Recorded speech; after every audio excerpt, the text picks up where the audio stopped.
ಸಖತ್ ಖಾರ ಬಣ್ಣ ಮತ್ತು ರುಚಿ ಆಚಿ ಚಿಲ್ಲಿ ಪೌಡರ್.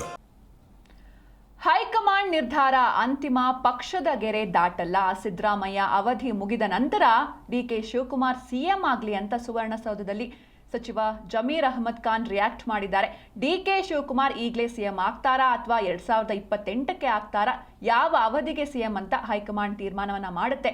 ನಿನ್ನೆ ರಾತ್ರಿ ಡಿನ್ನರ್ಗೆ ಡಿಕೆ ಕರೆದಿದ್ರು, ಆದ್ರೆ ಹೋಗೋದಕ್ಕೆ ಆಗ್ಲಿಲ್ಲ ಅಂತ ಸುವರ್ಣಸೌಧದಲ್ಲಿ ಸಚಿವ ಜಮೀರ್ ಅಹಮದ್ ಖಾನ್ ರಿಯಾಕ್ಟ್ ಮಾಡಿದ್ದಾರೆ. ಯಾವ ಚರ್ಚೆನೂ ಇಲ್ಲ ಬಾಸು, ಏನೇನು ಚರ್ಚೆ ಇಲ್ಲ.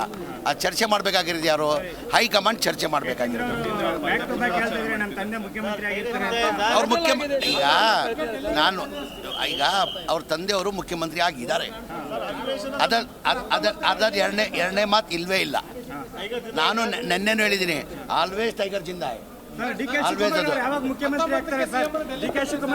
ನೋಡ್ರಿ, ಡಿ ಕೆ ಶಿವಕುಮಾರ್ ಅವರು ಸಿದ್ದರಾಮಯ್ಯ ಆದಮೇಲೆ ಡಿ ಕೆ ಶಿವಕುಮಾರ್ ಅವರು ಮುಖ್ಯಮಂತ್ರಿ ಆಗಬೇಕಂತ ನಾನು ಆಸೆ ಪಟ್ಟವನೊಬ್ಬ.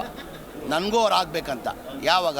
ಸಿದ್ದರಾಮಯ್ಯ ಆದಮೇಲೆ 28ವರೆಗೂ ಸಿದ್ದರಾಮಯ್ಯ ಕುರ್ಚಿಯಲ್ಲಿ ಕೂತಿದ್ದಾರೆ. ಇಲ್ಲ, ಈಗ ಕಾಂಗ್ರೆಸ್ಸಲ್ಲಿ ಯಾವ ಬಣನೂ ಇಲ್ಲ, ಏನು ಬಣಲ್ಲ. ಕಾಂಗ್ರೆಸ್ಸಲ್ಲಿ ಇದ್ದವರು 140 ಜನನು ಹೈಕಮಾಂಡ್ ಕಾಂಗ್ರೆಸ್ ಬಣ. ನಿನ್ನೆ ಡಿ ಸಿ ಎಂ ಅವರು ನಿನ್ನೆ